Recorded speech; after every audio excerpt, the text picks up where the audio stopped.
Thanks very much for staying with us. Time now for Eye on Africa with me, Georgia Calvin-Smith. And tonight we have a special guest, former Nigerian President Goodluck Jonathan. He's joining us from Geneva. Now, he took over Nigeria's leadership in 2010 after the death of his predecessor, Umaru Yar'Adua, and ruled the continent's most populous nation and top economy until last year when he lost out to current leader Muhammadu Buhari. And he joins us now. Thanks very much, Mr. Jonathan, for taking the time out to speak to us. Now, it's been a tough year for Nigeria and a tough year, arguably, for your legacy as former leader of the country. Now, your former security advisor, Sambo Dasuki, is currently on trial for fraud, alleged to have taken billions of dollars worth of public funds meant for the fight against extremists from Boko Haram. Now, were you aware at the time of any improperly sourced funds funneled into your re-election campaign of 2015? Thank you. Of course, this issue continue to come up, but I always insist that the matters have been investigated and they are in our own courts. And in Nigeria, when issues are before the courts, you don't make comments on it. It's considered prejudice. But one thing you will also realize is that for us to have conducted elections across the country, all parts of the country, that means that we prosecuted the war against Boko Haram to a reasonable level. Otherwise, we couldn't have been in position to conduct elections across the country, and we couldn't have fought Boko Haram with bare hands. But these issues of corruption, issues of misuse of funds have been investigated before the court, and I wouldn't want to compromise the position of our laws, because while I served as the president of Nigeria, I made sure that the judiciary has their own independence, make sure that there's maximum separation of powers between all arms of government. So I haven't left office. I don't think I'll be the person to say things that will be detrimental to the judicial processes. So outside of the case itself, let's say that there are misdeeds which are proven to have been committed during your tenure. Do you feel that you are would you feel responsible for any oversights whilst you were leader of the country? I've said that, please, I will not comment these areas. There are sensitive areas. I wouldn't want to create more problems. Even hypothetically? For my country. Even hypothetically? Please.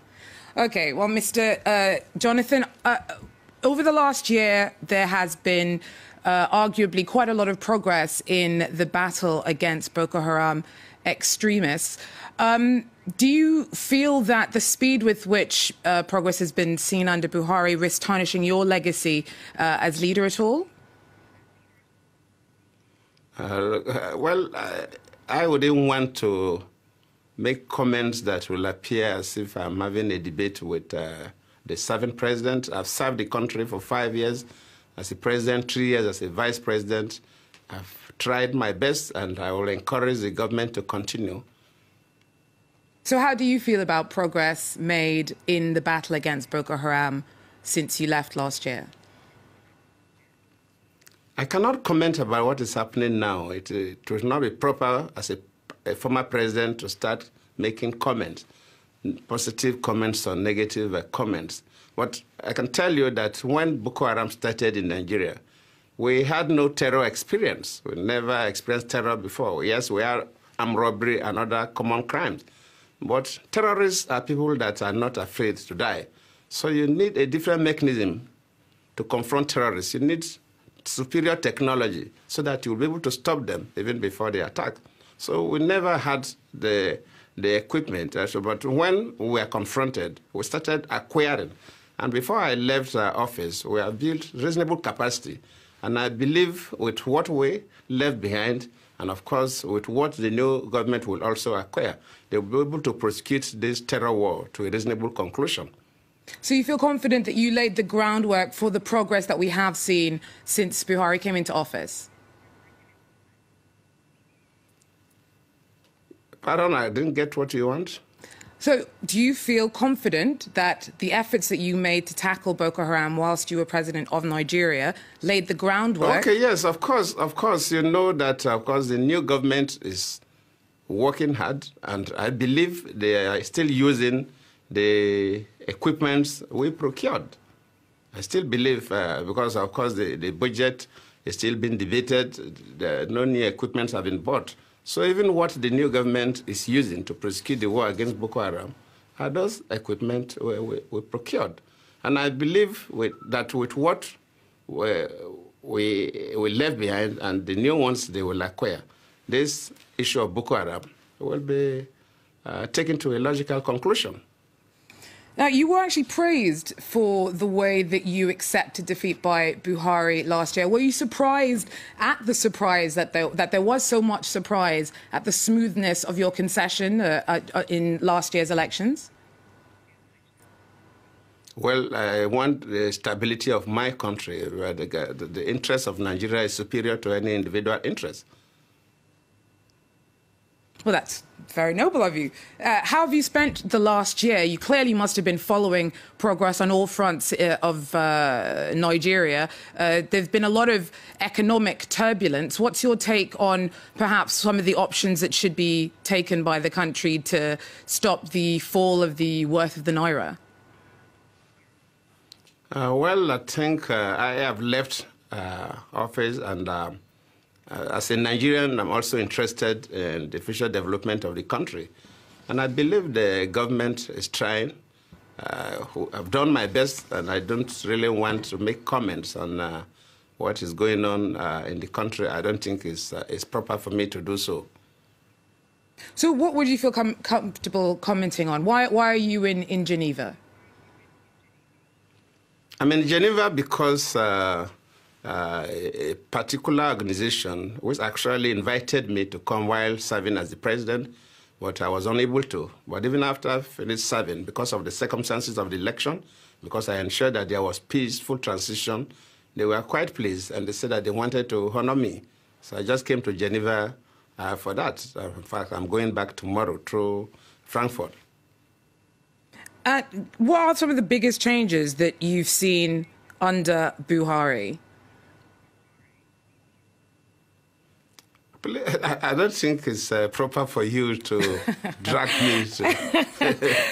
please. I think, as a former president, it's not too good for me to start commenting on issues about my country. If I get back to Nigeria, anything that I think I will discuss with the president, I will discuss with the president. I have access to the president. But so I will not come and start discussing Nigeria. But surely there must be some non-controversial issues or positive advancements or positive developments in your country that you'd be comfortable sharing with us.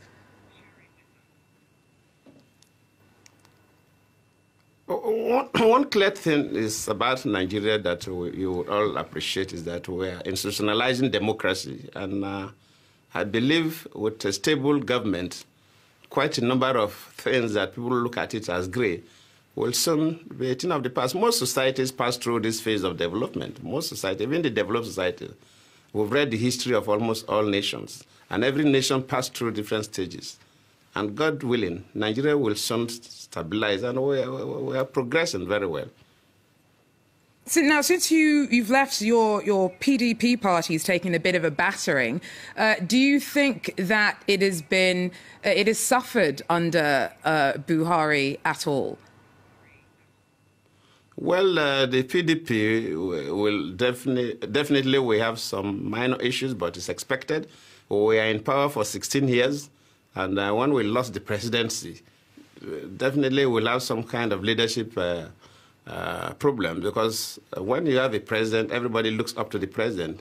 But when you no longer have a president, it becomes difficult for the party to have a very strong leadership. So, but I believe whatever you observe will be sorted out. And people, the leaders of the party, elders of the party have been meeting, and all these perceived disagreements will soon be sorted out. Well, there weren't really perceived disagreements. Prior to your leaving, there were already quite a few fractures within the PDP. Well, every political party always have those misunderstandings. It's not new. It's always there. From the beginning of PDP, even before I got to Abuja as a vice president and president, there are cases where chairmen of the party have been asked to step down, and some officers leave from time to time when there are issues. So it's not new. What is happening is not new. But I promise you that PDP will stabilize.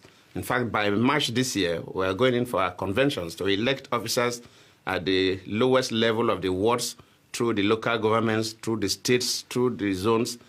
Then, of course, the national officers will be elected just in March, early April. So the party will bounce back. Whatever you are perceiving, it's always happened, and I will get over it. Thank you. But thank you for the interest. No, thank you very much. Former Nigerian President Goodluck Jonathan there, joining us from Geneva. That is, though, where we're going to have to leave Eye on Africa. Thanks very much for tuning in, and please do so again if you can. Take care.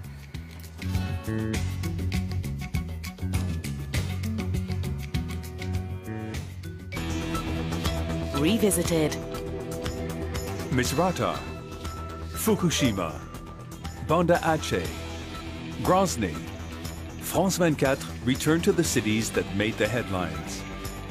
The inhabitants, the living memory of their communities, tell us about their lives, what has changed, and what their lives are like today. Revisited, a remarkable new series on France 24.